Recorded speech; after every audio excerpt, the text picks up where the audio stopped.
Antes de que la idea de un imperio comenzara a tomar forma, antes de que los océanos fueran pensados como rutas y no como límites, la península ibérica existía dentro de un tiempo diferente. Un tiempo lento, extendido, casi inmóvil. Un tiempo en el que los cambios no se medían en años, sino en generaciones. La tierra, el clima y la costumbre marcaban el ritmo de la vida, y ese ritmo rara vez se alteraba de manera brusca. La península era un espacio geográfico definido, rodeado por el mar y atravesado por montañas antiguas, ríos persistentes y amplias mesetas. Esa geografía no invitaba a la expansión, sino al arraigo. Los caminos eran pocos, difíciles y lentos. Viajar implicaba abandonar la seguridad de lo conocido para adentrarse en un mundo incierto, donde cada jornada estaba sujeta al clima, al estado del terreno y a la hospitalidad o desconfianza de quienes habitaban los lugares de paso.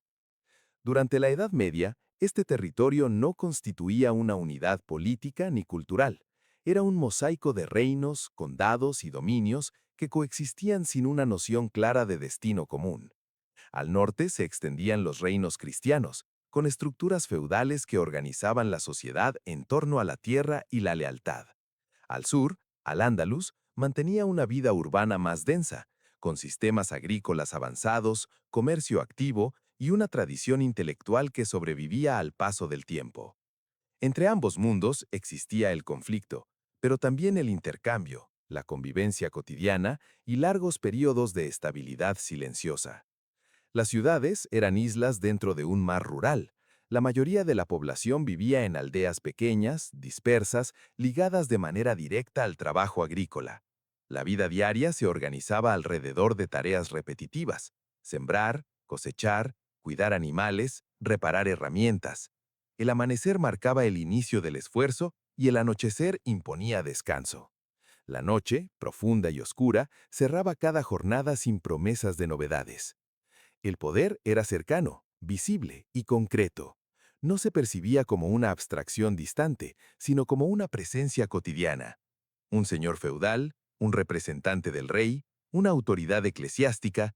Las decisiones importantes se tomaban dentro de un radio reducido, y las consecuencias se sentían de inmediato.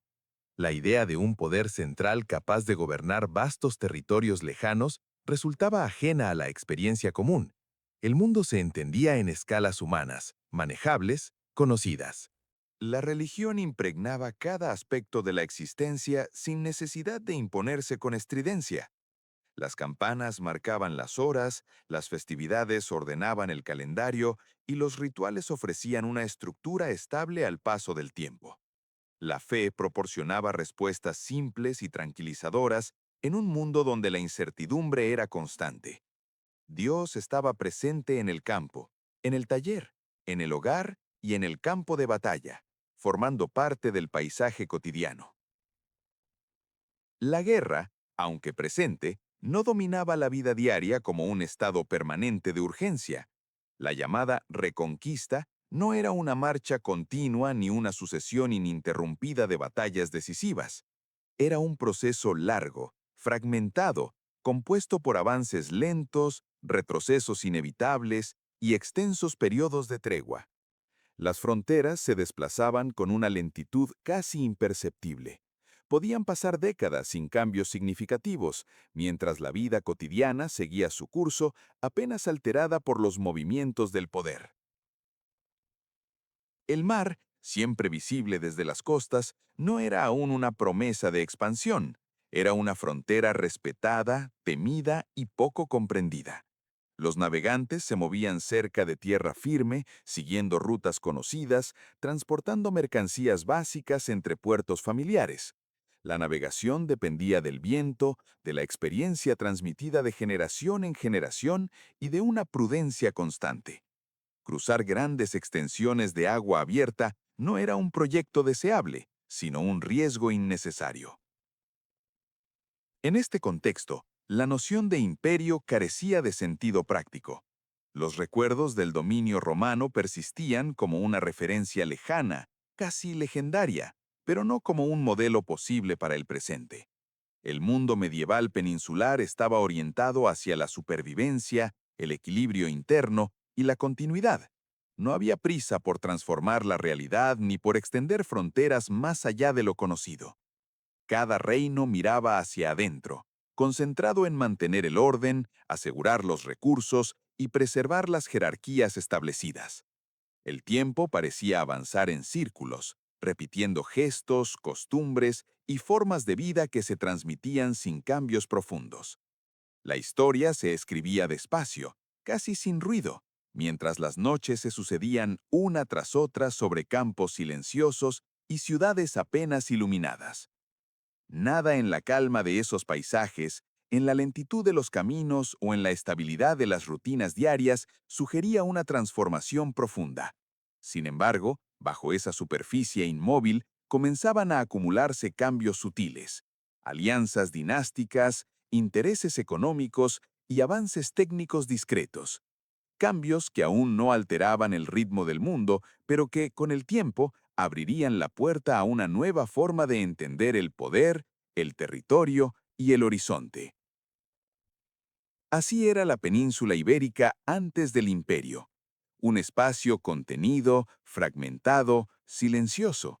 Un mundo que todavía no imaginaba que su historia estaba a punto de extenderse más allá del mar, llevando consigo su lengua, su fe y su manera de ver el mundo hacia tierras que, por ahora, permanecían ocultas en la quietud de la noche.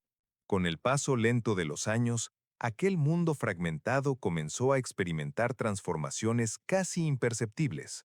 No fueron cambios abruptos ni rupturas evidentes, sino movimientos silenciosos, decisiones tomadas en espacios cerrados, acuerdos sellados lejos de la vida cotidiana de campesinos y artesanos. En medio de ese tiempo pausado, surgió una unión que, sin proponérselo aún como imperio, alteraría de manera profunda el equilibrio de la península ibérica. Isabel de Castilla y Fernando de Aragón no aparecieron como figuras excepcionales para su época, sino como herederos de tradiciones políticas largas y complejas. Su matrimonio, celebrado en un contexto de disputas dinásticas y alianzas estratégicas, no significó una fusión inmediata de reinos, sino el inicio de una convivencia política delicada. Castilla y Aragón conservaron leyes, instituciones y costumbres propias. La unidad no fue un acto único, sino un proceso gradual, construido con paciencia y cálculo. La idea central que comenzó a tomar forma no era todavía la expansión, sino el orden.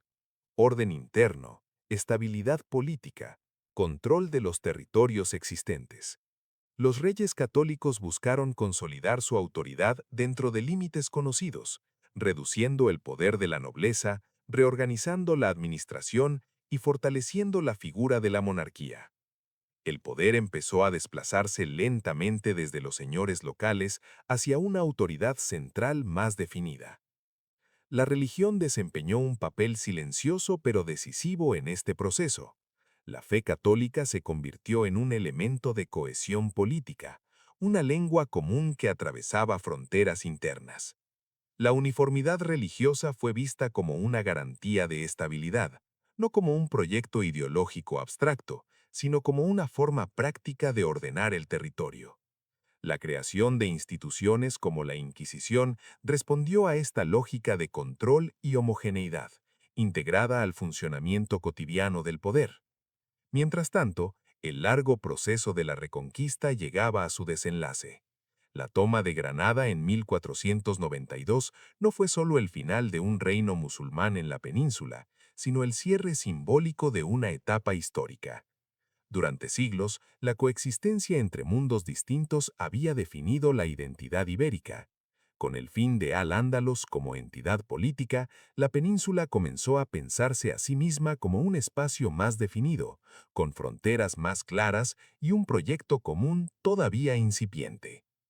Este momento no estuvo marcado por celebraciones permanentes ni por una sensación inmediata de cambio radical en la vida cotidiana. Para la mayoría de la población, los ritmos siguieron siendo los mismos. El campo continuó dictando el paso del tiempo, las ciudades mantuvieron su tamaño modesto y las noches siguieron siendo largas y silenciosas. Sin embargo, en los centros de poder, se estaba gestando una nueva manera de concebir el gobierno. La administración comenzó a profesionalizarse lentamente. Funcionarios, escribanos y juristas ocuparon un lugar cada vez más relevante. El Estado, aunque todavía rudimentario, empezó a tomar forma como una estructura permanente, capaz de trascender a los individuos que lo dirigían. Las decisiones ya no dependían únicamente de la presencia física del monarca, sino de una red de autoridades que actuaban en su nombre.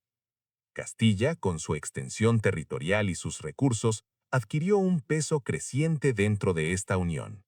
Aragón, por su parte, aportaba una tradición mediterránea, comercial y política distinta, con experiencia en la gestión de territorios dispersos.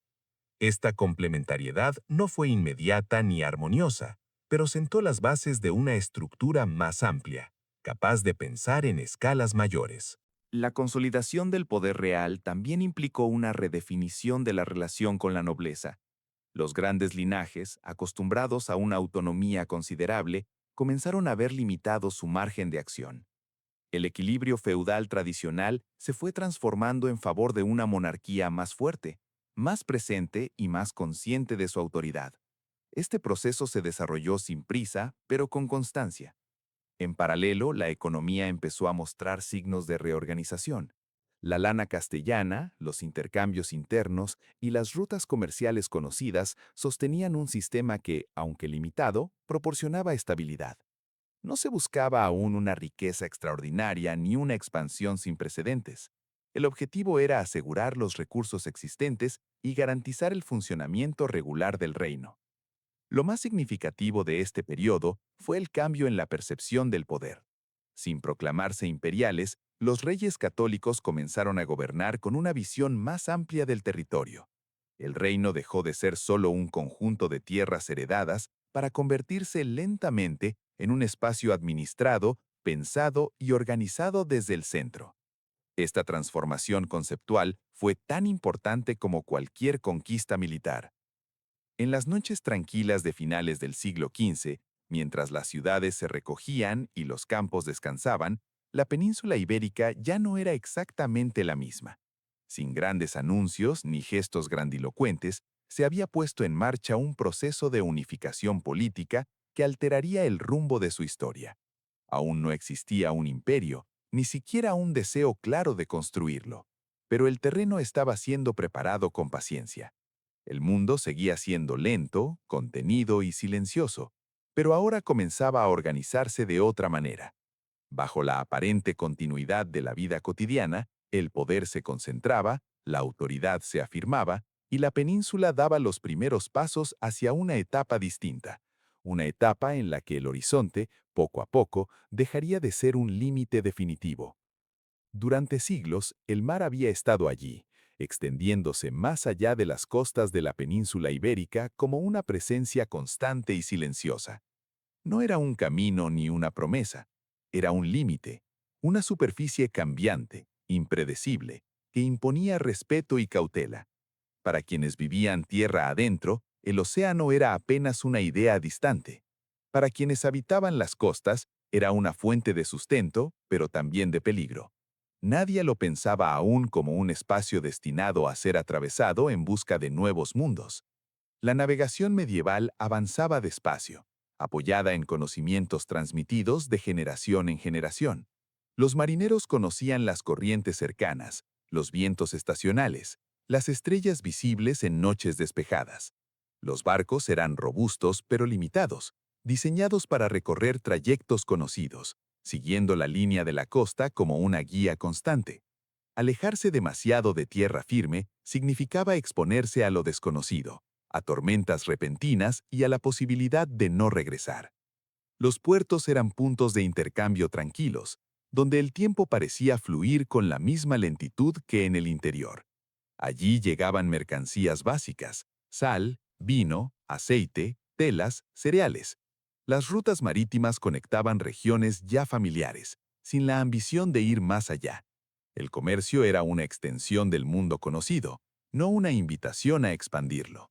Sin embargo, mientras la vida cotidiana seguía su curso pausado, algunos cambios sutiles comenzaban a gestarse.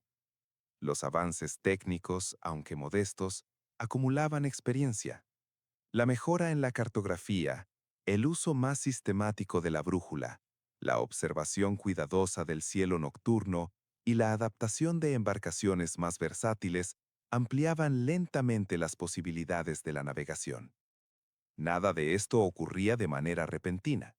Eran ajustes pequeños, casi imperceptibles, que solo con el paso del tiempo mostrarían su verdadero alcance. El océano seguía siendo oscuro, profundo y silencioso, pero comenzaba a ser observado con una atención distinta, no como un enemigo a evitar, sino como un espacio que podía ser comprendido. La curiosidad, más que la ambición, fue abriendo ese cambio de mirada. Comprender el mar significaba reducir su amenaza, convertir lo incierto en algo apenas más previsible. En este contexto, surgieron figuras que no respondían a una lógica imperial, sino a una mezcla de experiencia náutica, fe y persistencia. Navegantes que habían recorrido rutas conocidas durante años comenzaron a imaginar trayectos más largos. No hablaban aún de conquistas ni de dominios, sino de posibilidades. Posibilidades de llegar a otros lugares, de acceder a nuevas rutas comerciales, de conectar espacios que hasta entonces permanecían separados por el agua.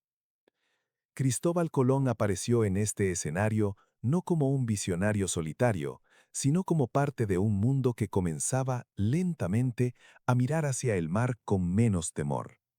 Su proyecto no fue recibido de inmediato con entusiasmo.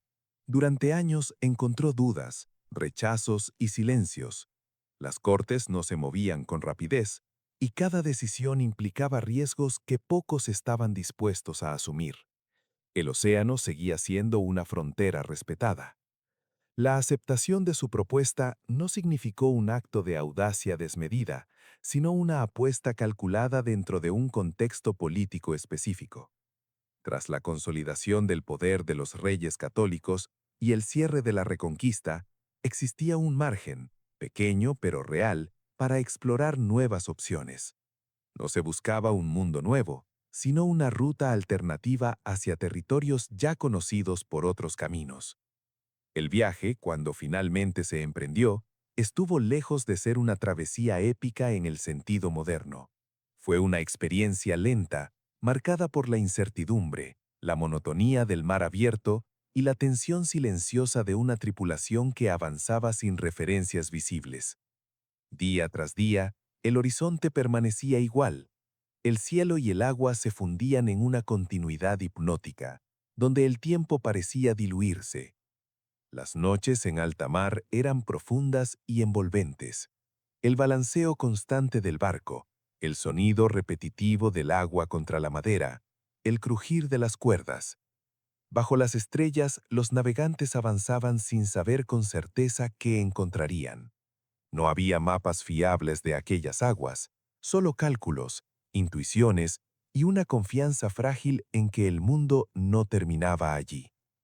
Cuando la Tierra finalmente apareció, no fue comprendida de inmediato en toda su dimensión. No hubo una conciencia clara de haber cruzado una frontera histórica. Para quienes descendieron a esas costas, el viaje había sido largo y agotador, y la prioridad era sobrevivir, establecer contacto, orientarse. El océano, por primera vez, había dejado de ser un límite definitivo, pero esa comprensión tardaría en asentarse. Lo que sí quedó claro fue que el mar ya no podía volver a ser ignorado. El océano había demostrado ser transitable, no completamente dominable, no plenamente seguro, pero posible. Esa posibilidad alteró de manera profunda la percepción del mundo. La península ibérica, hasta entonces orientada hacia sus propias fronteras terrestres, comenzaba a mirar hacia el oeste con una atención renovada. Este cambio no transformó de inmediato la vida cotidiana. En los campos, las rutinas continuaron intactas. En las ciudades, el ritmo siguió siendo pausado.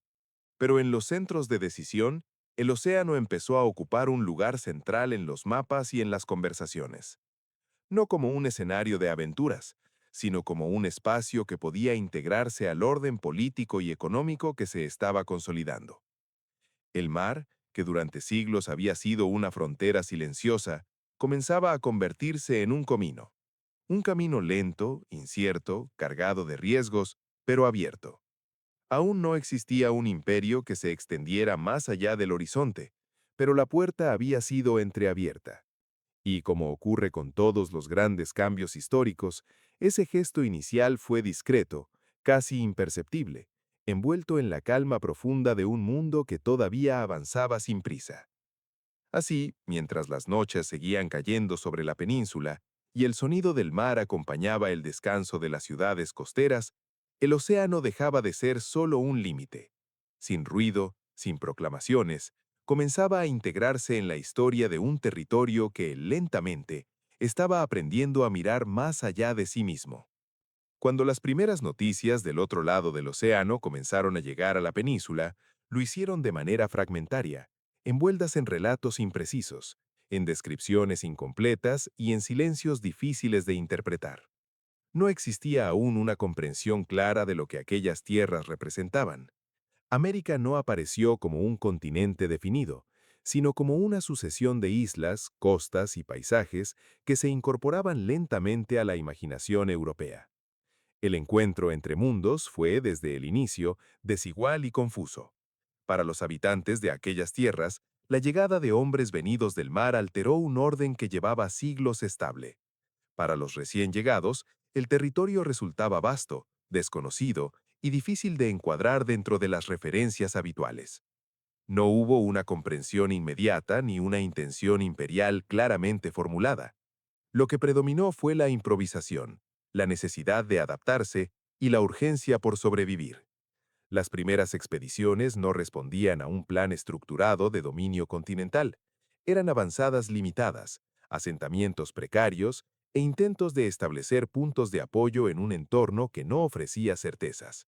Las distancias eran enormes, los climas variados y las culturas locales profundamente distintas. Cada jornada transcurría entre la exploración cautelosa y la tensión constante.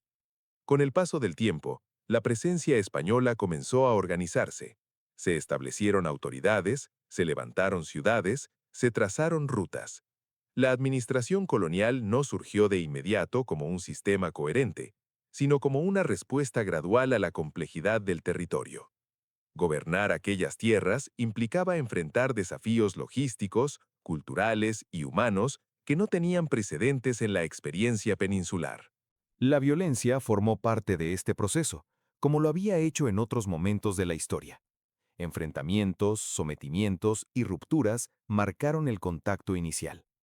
Sin embargo, estos hechos no se desarrollaron como una sucesión constante de batallas espectaculares, sino como una acumulación de episodios dispersos, intercalados con alianzas, negociaciones y periodos de relativa calma.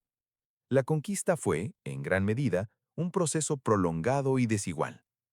La incorporación de América transformó lentamente la estructura del poder. El flujo de metales preciosos, especialmente la plata, comenzó a modificar la economía peninsular. Estos recursos no llegaron de manera inmediata ni ordenada.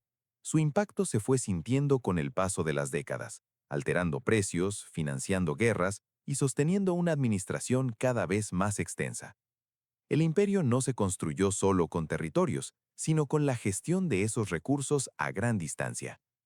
Para administrar estas tierras lejanas, se crearon nuevas instituciones.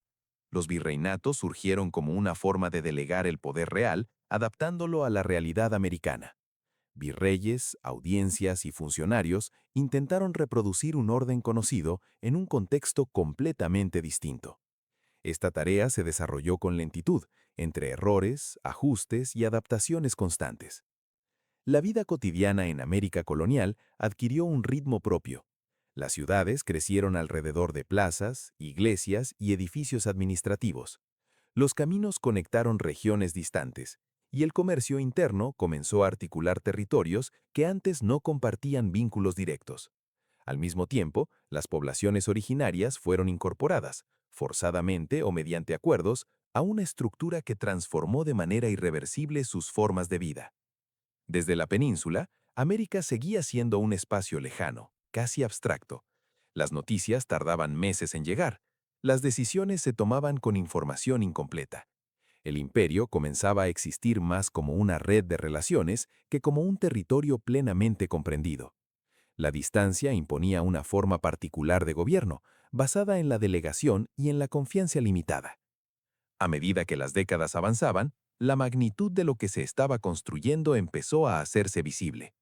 El dominio ya no se limitaba a enclaves costeros o rutas específicas. Se extendía por amplias regiones, integrando paisajes diversos bajo una misma autoridad formal. Sin embargo, esta expansión no se vivía como una marcha continua, sino como una acumulación lenta de presencias, asentamientos y normas. El comienzo del imperio no estuvo marcado por una proclamación solemne ni por una conciencia inmediata de grandeza. Fue un proceso silencioso, extendido en el tiempo, tejido con decisiones prácticas más que con ideales grandilocuentes. América se incorporó al mundo hispánico de manera progresiva, transformándolo al mismo tiempo que era transformada por él. Mientras tanto, en la península, la vida cotidiana seguía su curso pausado. Los campos continuaban produciendo, las ciudades mantenían su ritmo, y las noches seguían siendo largas y tranquilas. Pero ahora, más allá del mar, existía un territorio que ampliaba de manera decisiva el alcance del poder. El océano ya no separaba mundos inconexos, los conectaba dentro de una estructura que, sin anunciarse como tal, comenzaba a adquirir forma imperial. Así, sin rupturas abruptas y sin una conciencia plena de su magnitud, el imperio empezó a existir, no como un proyecto cerrado, sino como un proceso en expansión, sostenido por el tiempo, la distancia y la lenta construcción de un orden que se extendía más allá del horizonte conocido. Con el paso de los años, la extensión de los territorios bajo dominio de la monarquía hispánica comenzó a adquirir una dimensión difícil de comprender desde la experiencia cotidiana. No se trataba solo de la suma de nuevas tierras, sino de la superposición de espacios distantes, separados por mares, climas y ritmos de vida distintos. El imperio empezó a existir como una realidad dispersa, sostenida por rutas largas, comunicaciones lentas y una administración que debía aprender a gobernar desde la distancia. La figura de Carlos I de España, también conocido como Carlos V del Sacro Imperio Romano Germánico, simbolizó esta complejidad. Su herencia reunió territorios europeos y americanos bajo una misma autoridad, creando una estructura política que se extendía por continentes. Sin embargo, esta vastedad no se vivía como un dominio compacto. Era un entramado de regiones con leyes propias, tradiciones distintas y necesidades específicas, unidas por la figura del monarca y por una red administrativa en constante ajuste. Gobernar un espacio tan amplio exigía una concepción del poder diferente. El rey no podía estar presente en todos los territorios, ni siquiera conocerlos de primera mano. La autoridad se ejercía a través de representantes, consejos y normas escritas que viajaban lentamente. Las decisiones tomaban tiempo en llegar, y cuando lo hacían, a menudo debían adaptarse a realidades locales muy distintas de las que habían sido imaginadas en la corte. Felipe II heredó este imperio extendido y lo administró con una atención minuciosa al detalle. Desde su residencia fija, el gobierno se volvió más centralizado, más burocrático, más dependiente de documentos, informes y correspondencia. El imperio comenzó a sostenerse sobre el papel, sobre archivos que intentaban contener la diversidad de un mundo cada vez más amplio. El tiempo del gobierno era lento, marcado por la espera constante de noticias que cruzaban océanos. La expresión «el imperio donde no se pone el sol» no describía una experiencia vivida, sino una abstracción. En ningún lugar se percibía la totalidad del dominio. Cada región conocía solo su propia realidad, su propio paisaje, su propio ritmo. Mientras en Europa se resolvían conflictos dinásticos, en América se organizaban ciudades. Mientras en Asia se sostenían enclaves comerciales, en la península la vida cotidiana continuaba con una regularidad casi intacta. La magnitud territorial implicaba también un esfuerzo económico constante. Mantener ejércitos, flotas y administraciones en lugares tan distantes requería recursos continuos. La plata americana se convirtió en un pilar fundamental, pero su llegada irregular y su rápida salida hacia otros compromisos limitaban su impacto directo en la vida de la mayoría de la población. La riqueza imperial era vasta en los registros, pero difusa en la experiencia diaria. Las rutas marítimas adquirieron una importancia estructural. Flotas organizadas cruzaban el Atlántico siguiendo calendarios precisos, protegidas por escoltas y sujetas a protocolos estrictos. El mar se transformó en un espacio administrado, aunque nunca completamente controlado. Cada travesía seguía siendo un acto de paciencia, dependencia del clima y aceptación del riesgo. El imperio se sostenía sobre estas travesías sileviciosas, repetidas año tras año. A pesar de su extensión, el poder imperial no eliminó las particularidades locales. En América, las sociedades coloniales desarrollaron identidades propias, combinando elementos europeos, indígenas y africanos. En Europa, los distintos territorios mantuvieron tradiciones jurídicas y culturales diferenciadas. El imperio no homogeneizó por completo. Administró la diversidad, a veces con flexibilidad, a veces con rigidez. La guerra formó parte de este período, pero no como un estado permanente de exaltación. Los conflictos eran largos, costosos y agotadores. Se extendían durante años, a menudo sin resoluciones claras.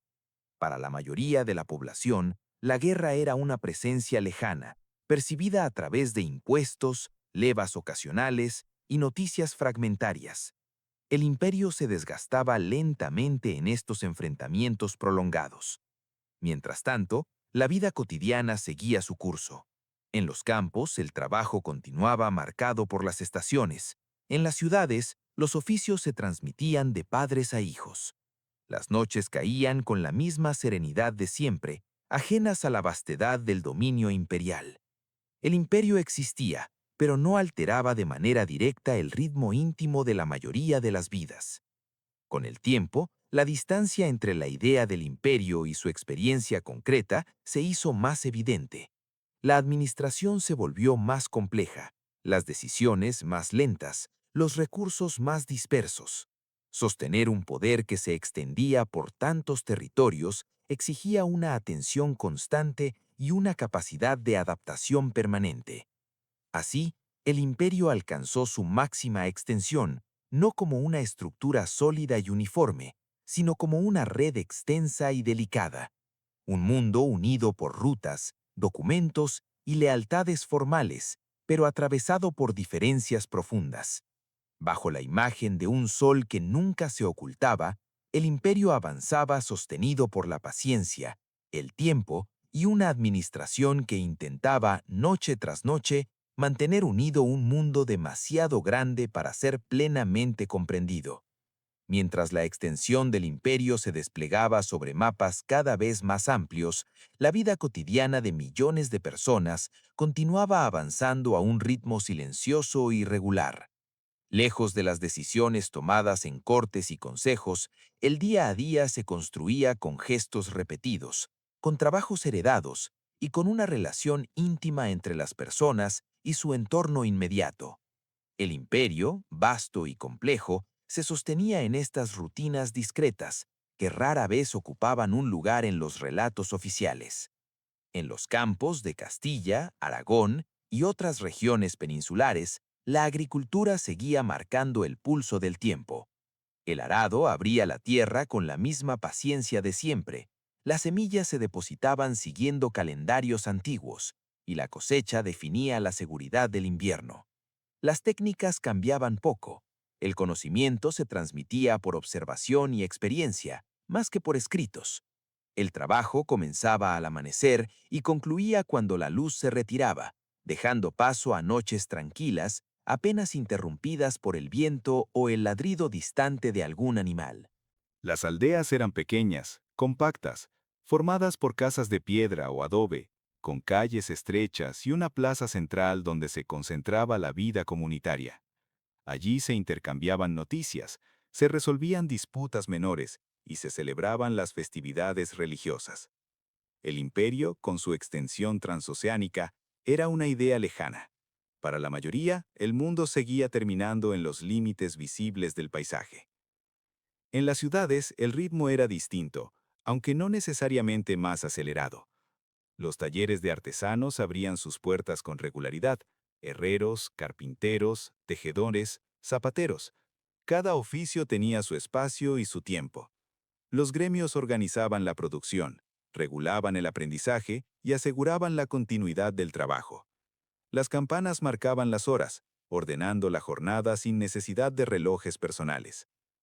La presencia del imperio se manifestaba de manera indirecta: en los impuestos, en la llegada ocasional de mercancías nuevas, en la circulación de monedas que llevaban símbolos reales. Pero incluso estos signos se integraban con naturalidad a la vida diaria. No alteraban el ritmo profundo de la existencia, que seguía siendo local, cercana y previsible. En América, la vida cotidiana adquirió formas propias, moldeadas por la convivencia forzada de culturas diversas. Las ciudades coloniales crecieron alrededor de plazas amplias, con iglesias, edificios administrativos y mercados. Allí se mezclaban lenguas, costumbres y tradiciones. Los ritmos europeos se superponían a los tiempos indígenas, generando una cotidianeidad compleja, marcada tanto por la adaptación como por la resistencia. Los pueblos originarios vieron transformadas sus formas de vida. El trabajo agrícola continuó, pero ahora integrado a nuevas demandas. Los caminos se multiplicaron, conectando regiones antes separadas. El imperio introdujo estructuras administrativas que reorganizaron el espacio, pero no lograron borrar por completo las prácticas anteriores. La vida cotidiana fue, en muchos casos, una negociación constante entre lo impuesto y lo heredado. La religión ocupó un lugar central en ambos lados del océano. Las iglesias se convirtieron en puntos de referencia, tanto espirituales como sociales. Las celebraciones religiosas marcaban el calendario, ofreciendo momentos de pausa y comunidad. En un mundo donde la incertidumbre estaba siempre presente, la fe proporcionaba estabilidad y sentido, integrándose sin estridencias a la rutina diaria. El ejército, aunque visible en ciertos momentos, no dominaba la vida cotidiana.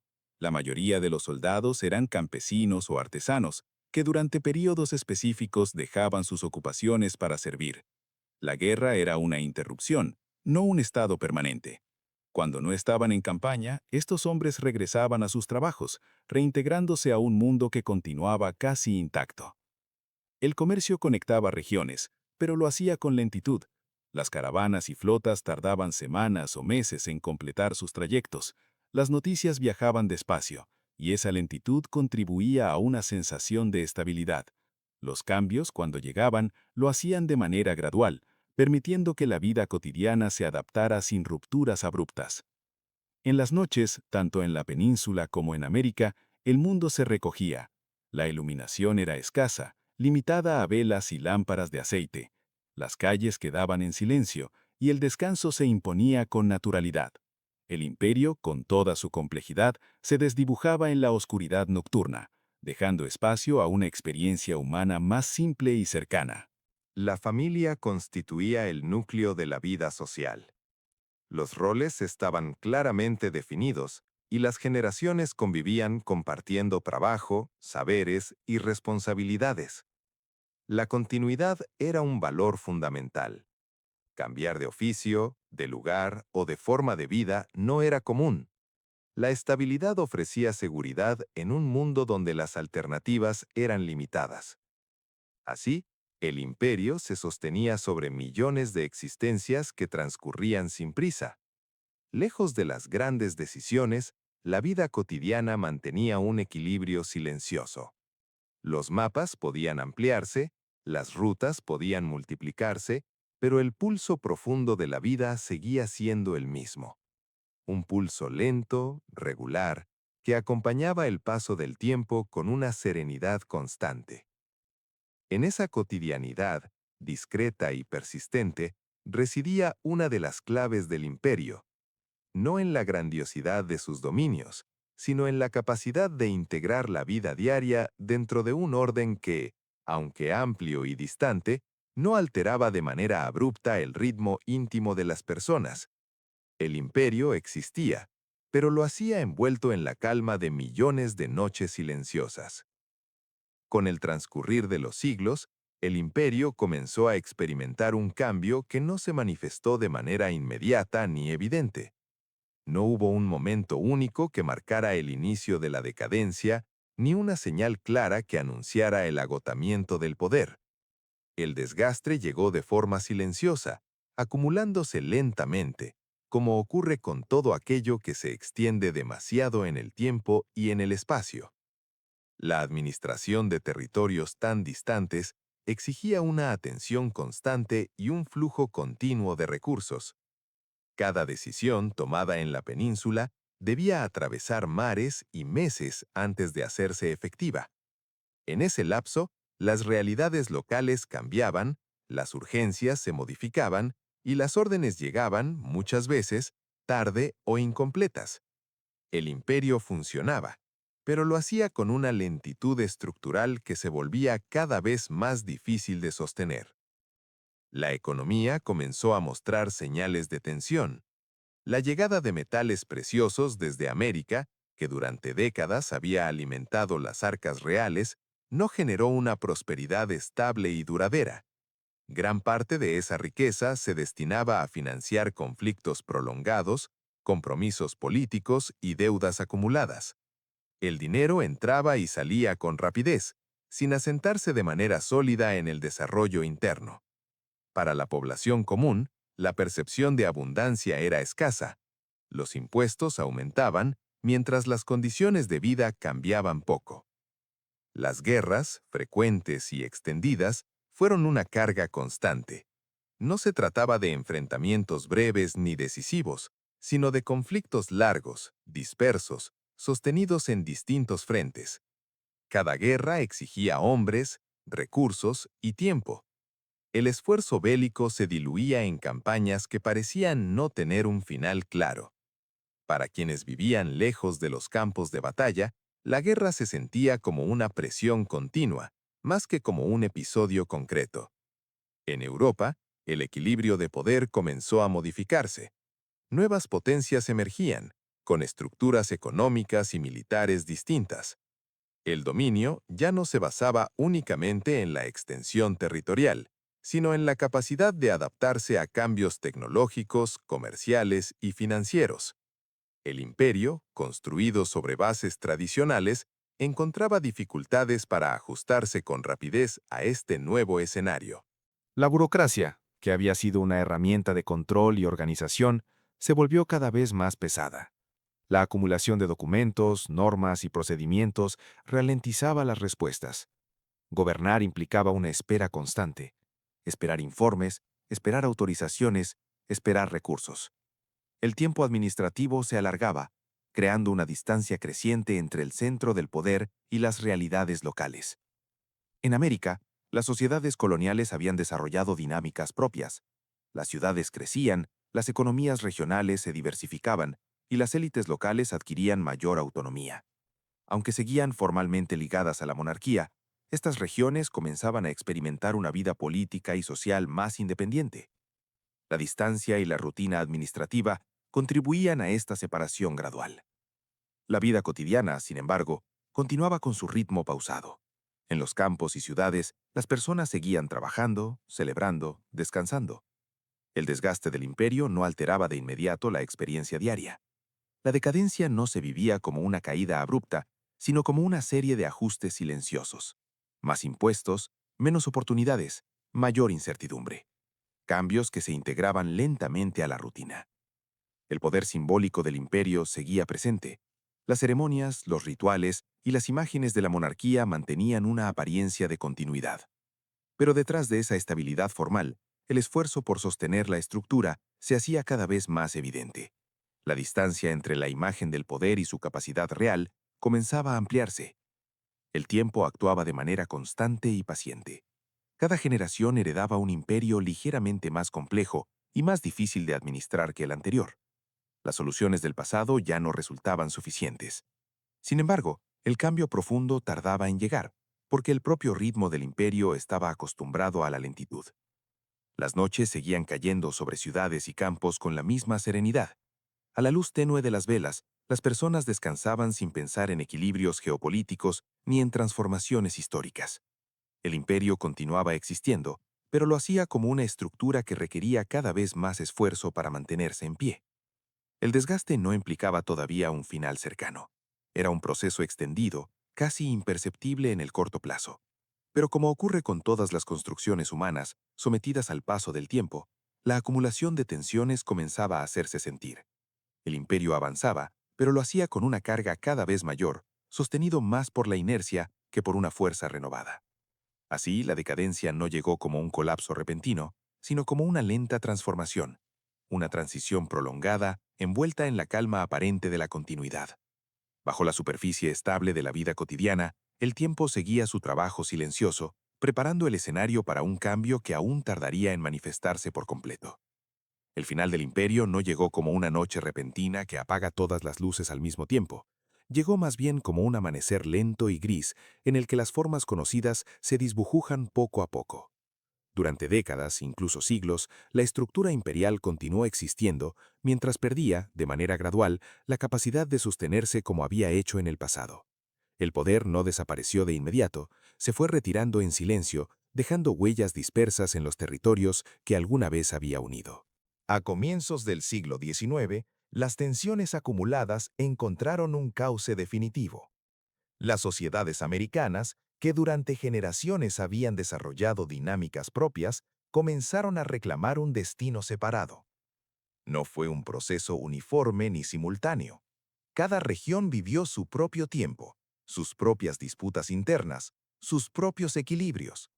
Las guerras de independencia surgieron como episodios prolongados, complejos, donde se entrelazaron aspiraciones locales, intereses económicos y herencias culturales compartidas. Desde la península, la respuesta fue limitada. El imperio ya no contaba con los recursos ni con la capacidad de reacción que había tenido en otros siglos. Los conflictos internos, la inestabilidad política y el agotamiento económico reducían su margen de acción. Las decisiones llegaban tarde, y cuando lo hacían, encontraban realidades que habían cambiado profundamente. El vínculo entre el centro y los territorios americanos se debilitaba de manera irreversible. La pérdida de las colonias no se vivió como una única derrota, sino como una sucesión de separaciones. Cada independencia marcaba un corte distinto, un ajuste más en una estructura que se desarmaba lentamente. Para muchos, el imperio seguía existiendo como una idea, incluso cuando su presencia efectiva ya se había reducido de manera considerable. La memoria del pasado imperial convivía con una realidad cada vez más limitada. En la vida cotidiana, estos cambios no siempre se percibían con claridad inmediata. En los campos y ciudades de la península, el ritmo seguía siendo pausado. Las personas continuaban trabajando, comerciando y organizando sus días según rutinas heredadas. El fin del imperio no alteró de forma brusca la experiencia diaria de la mayoría. Fue un proceso que se filtró lentamente, a través de crisis económicas, transformaciones políticas y una sensación difusa de pérdida de centralidad. El siglo XIX trajo consigo nuevas formas de entender el poder y el territorio. Los estados nacionales comenzaron a consolidarse como la unidad política dominante. La idea de imperio, basada en la posesión de territorios lejanos y diversos, fue perdiendo vigencia frente a modelos más concentrados. El mundo cambiaba, y el imperio español, como otros de su tiempo, quedaba anclado a una lógica que ya no se ajustaba al nuevo ritmo histórico. Sin embargo, el final formal del imperio no significó la desaparición de su influencia. La lengua, la religión, las instituciones y muchas formas culturales persistieron más allá de la ruptura política. En América, estas herencias se integraron a identidades nuevas, transformándose y adaptándose a contextos distintos. El imperio dejaba de existir como estructura de poder, pero continuaba vivo como un legado compartido, complejo y diverso. En la península, la relación con ese pasado fue ambigua. Por un lado, la memoria de la grandeza imperial permanecía como un referente histórico. Por otro, la realidad exigía mirar hacia adelante, reorganizar el Estado y redefinir su lugar en un mundo cambiante. El tiempo del imperio había quedado atrás, pero su sombra seguía proyectándose sobre el presente. El eco del imperio se percibía también en los espacios físicos. Ciudades, caminos, edificios y puertos construidos durante siglos continuaban siendo utilizados, ahora integrados a nuevas realidades políticas. Estos lugares conservaban una quietud particular, como si guardaran la memoria de un tiempo más amplio. En ellos, el pasado no se imponía, pero tampoco desaparecía por completo. La historia del imperio, vista desde la distancia, no se reduce a su expansión ni a su decadencia. Es una historia de duración, de persistencia y de adaptación. Un proceso que atravesó generaciones enteras, moldeando formas de vida, lenguas y paisajes. Su final no fue un colapso súbito, sino una transición prolongada, envuelta en la calma aparente de la continuidad. Con el paso del tiempo, el imperio se convirtió en objeto de estudio, de reflexión y de memoria. Ya no era una realidad política, sino un capítulo extenso de la historia humana. Un capítulo marcado por la convivencia de mundos distintos, por la circulación lenta de ideas y por la construcción de vínculos que superaron las distancias geográficas. En las noches tranquilas, tanto en la península como en América, ese pasado parece regresar de forma silenciosa, no como una presencia dominante, sino como un susurro lejano. En el idioma compartido, en las tradiciones, en los nombres de las ciudades y en los gestos cotidianos, el eco del imperio sigue resonando de manera tenue. Así concluye esta larga travesía histórica, no con un final abrupto, sino con una sensación de continuidad transformada. El imperio español dejó de existir como estructura de poder, pero su huella permanece, integrada al tejido del tiempo. Un recuerdo extendido, sereno, que descansa ahora en la quietud de la historia, mientras el mundo sigue avanzando, lentamente, bajo el mismo cielo nocturno.